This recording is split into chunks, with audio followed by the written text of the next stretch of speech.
Hey, y'all, it's Michelle with SLP Full Disclosure. Welcome to the podcast today.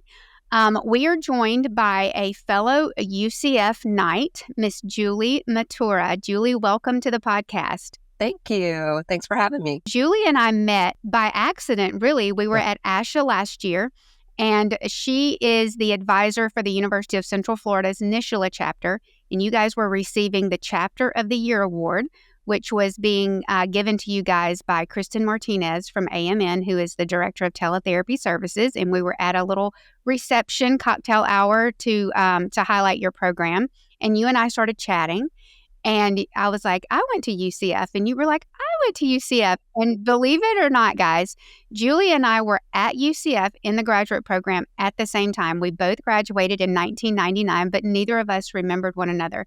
And we were just talking a minute ago about how many people were in our program, and neither of us know, right? You're right. But yes, that's how I met Julie. And I knew as soon as I met her that I definitely wanted to have her on the podcast. She probably regretted giving me her cell phone number because I was texting. I was like, hey, you've got to come be on the podcast. So we're going to be talking about NSSLHA in general, the importance of joining your local NSSLHA chapter. And we're going to also be talking about internships because, Julie, you are also over the internship program there at UCF, correct? Yes, ma'am. Let me tell you guys a little bit about Julie.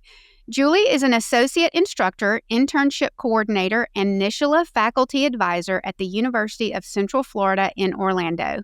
She is also a CCC, SLP, and a brain injury specialist. She states that seeing students become professionals has been a highlight in her career. The UCF NSSLHA chapter has received gold chapter honors for several consecutive years prior to being awarded the 2024-2025 Chapter of the Year. So, Julie, before we get started into NSSLHA, tell us a little bit about your career. And I do want to ask you, I know we didn't talk about this, but I want to talk to you a little bit about your brain injury specialty. So tell us about your career, how you ended up at UCF, and go Knights. Go Knights.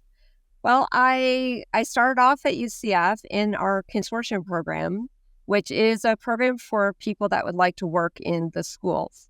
So in Florida, we're allowed to work in the schools with a bachelor's degree while you're pursuing a master's for a finite amount of time.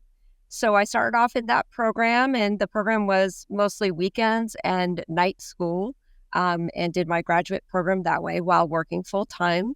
And I loved it. I loved the schools. I absolutely loved the schools, but I've always been fascinated with the brain. I was fascinated with the brain in school, and it just continued throughout my career. So I started working with children with multiple comorbidities and in medical centers. And through that, I got a hospital job with adults, which was a big change for me. I had to do a lot of studying, and I loved that as well. But my heart has always been more on the medical side of things. And my career blossomed from there, working with both children and adults, because I really liked working with both. I worked in pediatric prescribed extended care and served as a supervisor there, and opened a private practice with some subacute care doctors who and hospitalists who were really kind to allow me to open speech therapy clinics in their clinics. With that came an invitation to teach at UCF as an adjunct. Someone from UCF called and said, do you have anyone who could teach an across the lifespan course? And they said, I know exactly who could do that. And I ended up teaching as an adjunct, which led me down the path to now being a faculty member at UCF for the past 10 years. How long have you been the faculty advisor for the NSSLHA chapter? Oh, I would say 4 years. And you guys have won lots of awards. What makes the UCF NSSLHA chapter special? Oh, there's so many things, but I'd have to say that the students make it special. When you have students that are just so motivated to get out in the community and motivated to launch their careers, the students will volunteer to work in our community constantly, and they're constantly planning something new. They actually keep me motivated because they're so eager to get together, to make a difference, to learn. And so I would say that would be the number one thing that makes our chapter special. But UCF has a lot of unique opportunities for students. Yeah. We are in the 17th percentile in the rankings in the nation in terms of the quality of our programs. So being in the top 25% is fantastic. Being 17 this year is even more fantastic. That's incredible. Yeah. And it's a large university. I don't think people realize how large it is. Yes. Very large university. We can leverage the opportunities here. The size actually gives us a lot more opportunity for our students, I feel. Right. So if you're a new SLP and maybe you've just gotten into graduate school, or you're new to hearing the word NSSLHA, tell us exactly what NSSLHA is and what it stands for. So NSSLHA is the National Student Association. It's meant to assist students or give a platform for students who are studying speech pathology and audiology. And it is a derivative of our National Association for Professionals, which is the American Speech Language Hearing Association. Our chapter is one of many chapters across the nation. NSSLHA for students provides a lot of opportunity for networking, understanding of the field, students get exposure to different aspects in our field, and also that social camaraderie that comes from going to graduate school, being an undergrad. It's not easy. You've got to study. You need a network, and that network starts in school. Right. And NSSLHA is the only official organization that's recognized by ASHA, correct? Correct. Yeah. So I remember being part of NSSLHA, but I don't remember doing lots of networking. Is that something, and volunteering in the community? You were talking about volunteering and working in the community and that outreach that you guys do. Do all graduate programs have NSSLHA chapters? Are they required to have NSSLHA chapters? No, graduate programs are not required to have NSSLHA chapters. NSSLHA chapters are something that students and advisors start themselves. And in order to start a NSSLHA chapter, you would need both.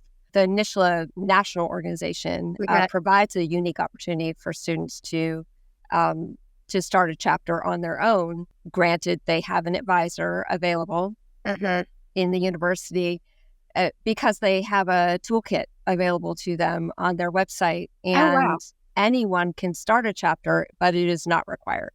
Okay, so if your university doesn't have a NSSLHA chapter, get an advisor, faculty advisor, and get it started. So they offer you that information online where you can just go on, and it doesn't have to be big. How many members do you have at UCF? Well, ours is quite large. Yeah. So we have over 250 members. It's volunteer. You don't have to be a member, but there are some great benefits to being one. What are some of the benefits of being a member of your local NSSLHA chapter? Well, a few of them I've mentioned already, but you also get subscriptions to the same journals that a professional would get subscriptions to. You get discounts on your certification when you graduate through ASHA. You can attend our national conventions. You can volunteer at the national convention. You can get a discount to attend if you don't want to volunteer. Yeah. But I would say that the biggest benefit that I see with our chapter is that we have a community here that's embraced our NSSLHA students, and they have provided research opportunities, volunteer opportunities. There is a lot of networking that goes on. In the last few years, our NSSLHA officers have attended ASHA, which gives you a understanding of the field, what you're really getting into, and helps you network before you graduate. Right. I love that. But it's not a requirement as a graduate student. Even if your university does have a NSSLHA program, it's not a requirement to join NSSLHA. But I think it would be a huge benefit to you to join that, because like you said, I think primarily just the networking and being able to meet people and get out there and the outreach and the volunteer work. You talked a little bit about starting your local chapter. How hard is it to do that? Is it hard? Would it be a daunting task for someone who's listening and maybe their university doesn't have a local chapter? Is that something that they should look at and be like, oh, that's going to be a lot of work? And how many members do you have to have an official NSSLHA chapter? Is there a number to that? As far as I know, there is not a number to that. You do have to have officers in place. And I would say the first step would be to download the toolkit to see what you need to start a chapter. Yeah. And then I would check with your faculty advisor, see if you can find an advisor who is an ASHA certified speech language pathologist, because that is also a requirement of an advisor that can help guide you through the structure piece. Because if your university doesn't have a registered student organization office that can assist them in organizing the structure, there is a bank account that needs to be opened. There is a structure of needing bylaws and rules, basically, for your chapter. So aside from the toolkit that NSSLHA provides, the national NSSLHA, you also need to abide by your university's rules. It doesn't sound like it would be too difficult. So if you're not a member of your local NSSLHA chapter at your university, join it. There are huge benefits to it, just meeting people, getting out into the community. But also, if you don't have one, I did not know that there was a toolkit. So you can download it, and then you can be one of the founders of your university's NSSLHA chapter. That's great. Absolutely. Yeah, that's great. All right, let's move into internships. I know that a lot of SLPs, I recently joined a Facebook page for SLP clinical fellows. And I just recorded the podcast. It was a question and answer. So I've been going through the Facebook page, and I'm getting so many questions, or there are so many questions posted about the clinical fellowship year and internships and those kinds of things. So let's talk about an internship. When will graduate students start doing their internships? So every program's a little different. Some programs do not have an on-campus clinic.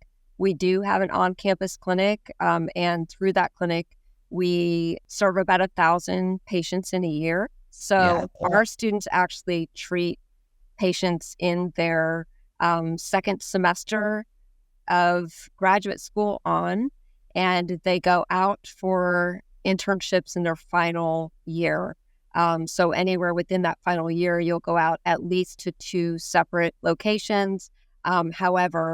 Community sites. However, there are a lot more opportunities that may happen a little earlier that are overseen by UCF faculty. If you don't have a clinic in your university, maybe you have a university that has an online program, some programs require the students to be responsible for finding their own internships, which I think that does cause a little bit of confusion and stress to the student. But it can be done, and we can give you some tips today. And the other is if you are in a smaller area, every university is going to have a coordinator, someone within the faculty, whether it's an advisor or a coordinator like myself, would assist you in at least navigating where to look, who to ask, and how to ask them. How do you go about preparing? It's been so long since we've done internships, and I remember the stress of that. How would you talk to students about preparing for that internship? Because there are so many different areas. You've got your voice, you've got, medical setting, you've got a school setting, you got private practice, early intervention. How do you sit down with all of your graduate students and just find out what their interests are? Or is it a form that they're filling out now? How do you go about even placing these students? But we have a survey that we send out to all the students to find out what their interest areas are. But we also make it abundantly clear that the requirements of our accreditation is to give students experience across the lifespan in every area of the Big Nine. Mm-hmm. And the big 9 areas. You mentioned a few of those, but we have to give them the breadth of experience that they require. So if they have an interest area, that's wonderful, but that doesn't necessarily mean that's where you're going to get. Exactly. And you also need to remember, students need to remember that if that's your interest area, that may be some of your internship, but no one can guarantee who's walking through the door unless you're a specialty clinic.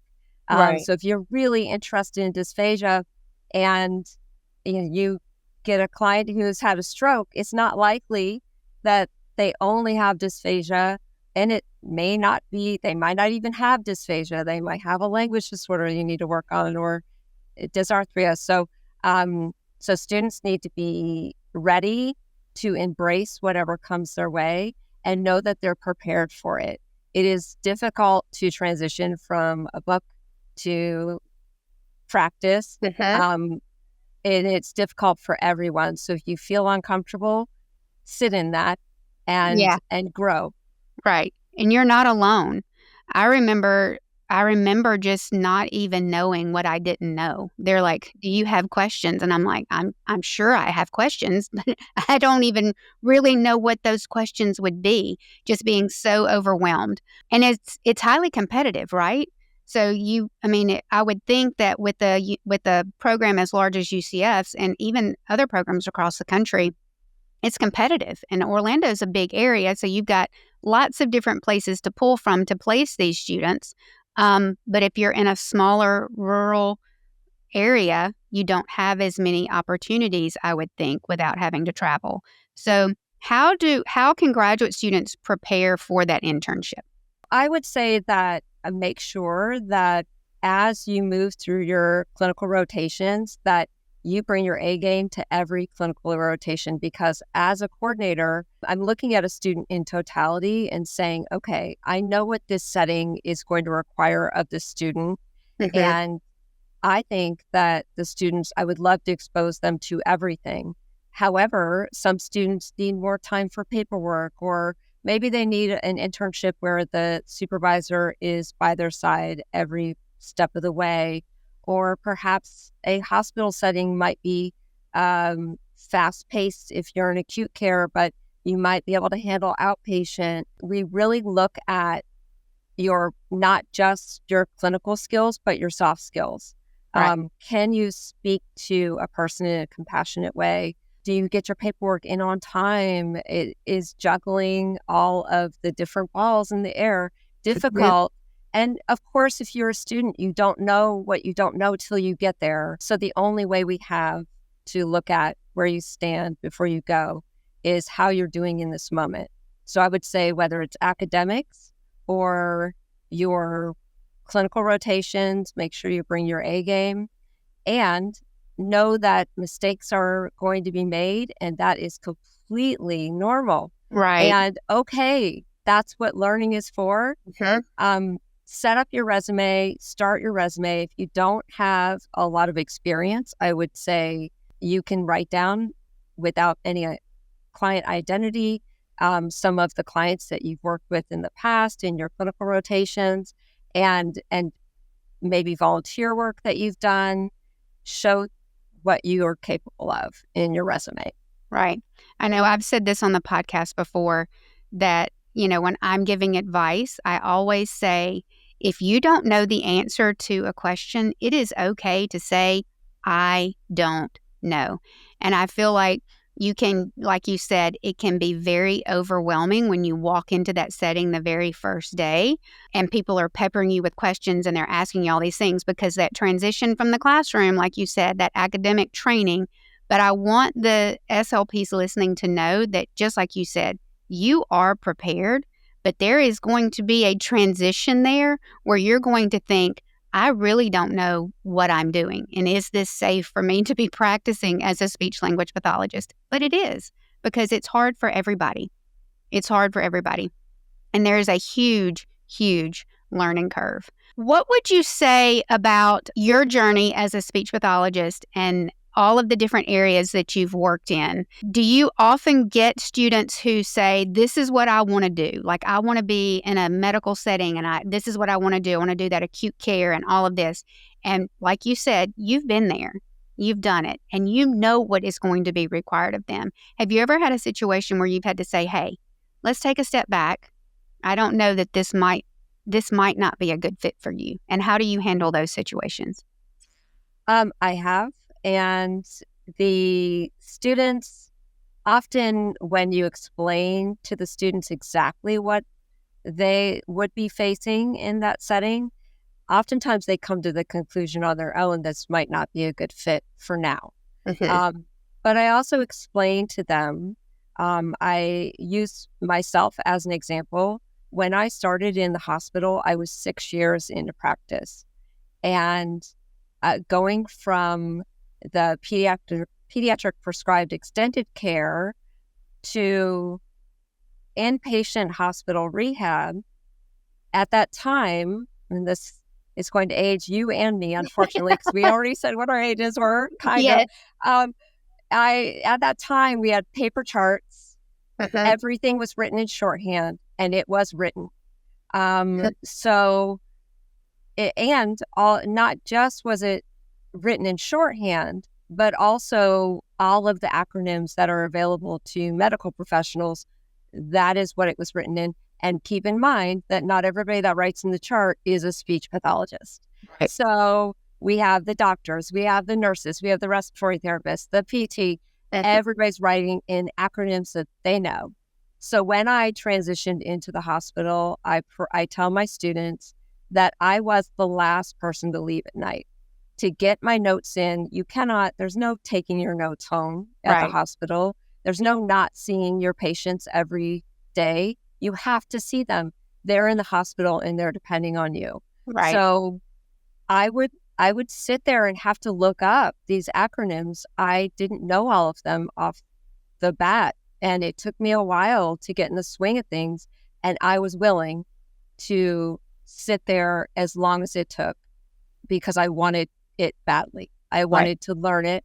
And I tell the students that story to let them know if that is them, which it's going to very well could be. Yes. It's going to be. It has to be, because you're not going to go in knowing everything. Exactly. I often think, I wish I knew then what I know now. Right. But I didn't. I didn't even know what I didn't know.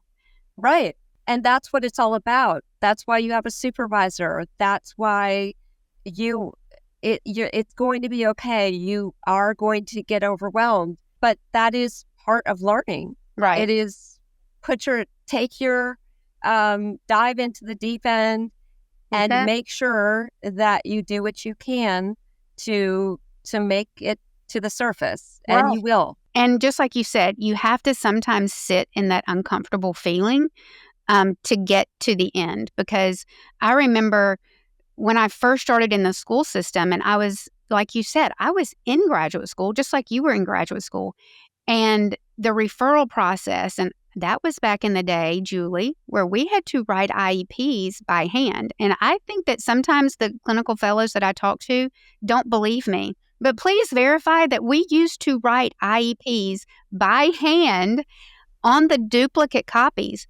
Yes. And I think that the first electronic IEP system that was on the computer was developed by someone in Orange County. Am I right in that? I don't recall, but I do remember when I switched to Orange County, we did have electronic IEPs. Yeah. There was no goal bank, though. And now there's a goal bank. What is that? I know. There's so many different things that they have now that would have made my life so much easier when I was brand new and had no idea what was going on. I didn't know some days if I was coming or going. Right. And it's that's a lot okay. To juggle. It's okay. And that's okay. And that's what the internships are for. Mm-hmm. What kinds of questions do you guys send your interns out for interviews, or do you just say, this is where you're going and we're going to place you here? Or are they having to go out and interview with maybe other people from their program and kind of jockeying for a spot? So typically we try not to pit a student against each other. And if they do, if there's more than one student going for the same position, we let them know ahead of time that you're not the only person interviewing. However, we have a backup plan so that they feel and to understand that sometimes it's about a personality fit and not what you know. Right. If all else being equal, sometimes there's just a better fit. Right. But I would say that we're seeing an interesting trend in the last couple years that more settings are requiring interviews. Typically, we make a good match and we understand our community partners and the student that we're sending them. And on occasion, it's just not the right fit. And hopefully we figure that out in the interview process rather than when they start their internship. Right. How long are the internships? Ours are about 14 weeks. Okay. I couldn't remember. I knew it was a long time. I also remember keeping up with all of my hours on paper. Yes. Remember that? Remember the binder? And I would sleep with it at night because I was terrified of losing. I'm sure they do all of that now online. There's a Google form where you document it and then you can send it for someone to sign, to prove that you were there and you got this many hours. But I remember that binder and I found it a few years ago and it was like PTSD. And I was like, oh my gosh, I need to keep it.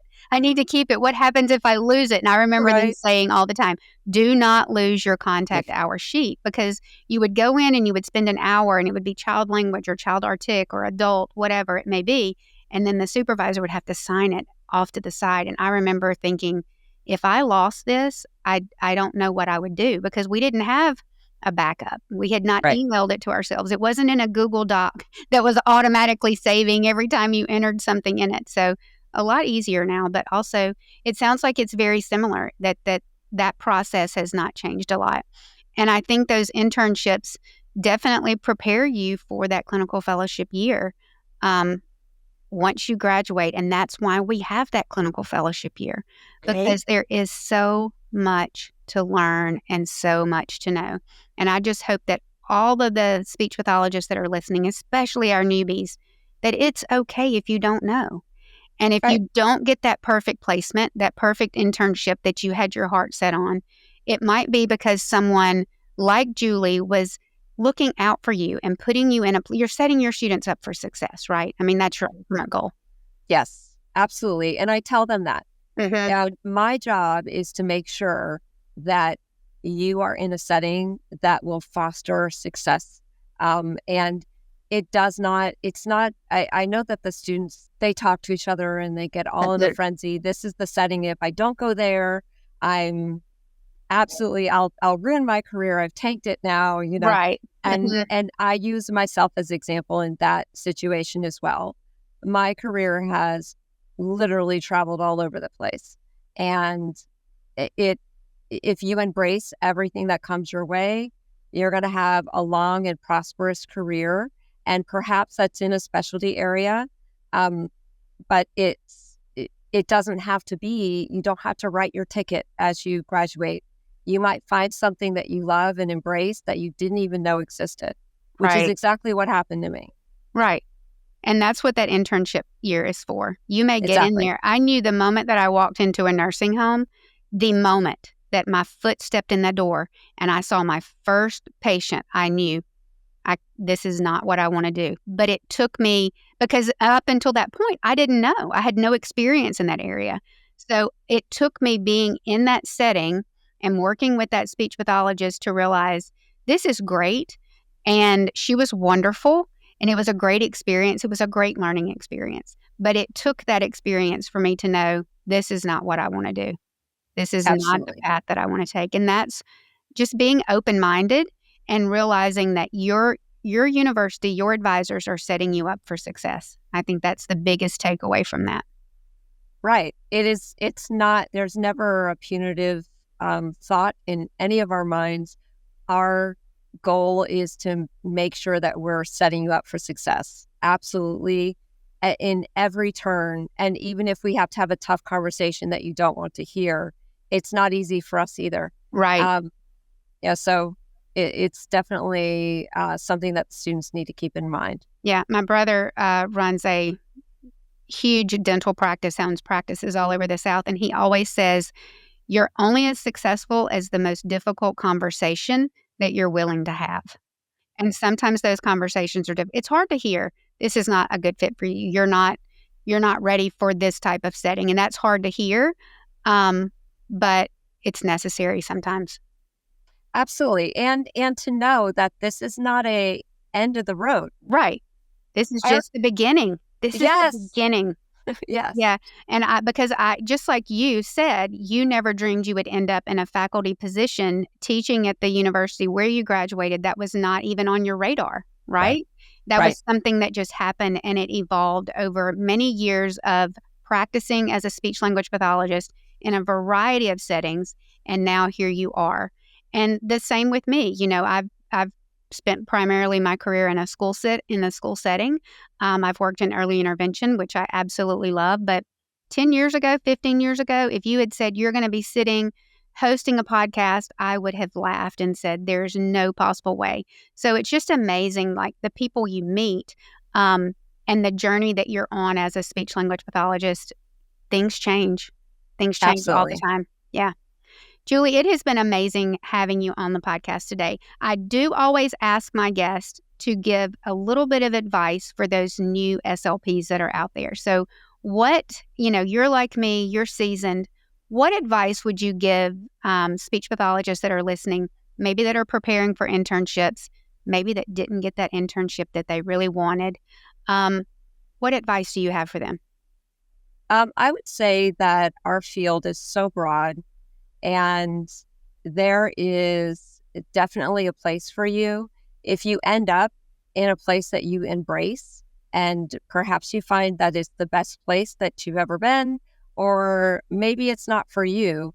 The people that you're working with, they need you, and you serve a purpose and make a difference in their lives. So I hope that no matter where you go, that you embrace the place you're in and that you learn from it and you decide where your path is going to lead. Nothing I have ever done in my career was wasted. And I hope the same for you. Oh, Julie, thank you so much. That was amazing. Guys, thank you so much for listening to the podcast today. If you are in a graduate program, join your NSSLHA chapter if you haven't already. If you're at a graduate program that doesn't have a NSSLHA chapter, start one. Get the toolkit, and maybe we'll see if we can get all of that linked in the podcast. So if you're listening and you're like, we don't have a NSSLHA chapter, but I want to start one, start it. It's definitely worth it. So Thank you guys so much for joining. Julie, thank you for being here. It was great talking to you, and we will see y'all soon. Thank you for tuning in to SLP Full Disclosure. You can learn more about this episode and our show on our website at amnhealthcare.com. If you enjoyed this episode, share it with a friend and subscribe to our show on your favorite podcast platform. You can also find show updates and SLP opportunities on our Instagram at AMN Allied. Special thanks to AMN Healthcare for making this show possible. See y'all next time.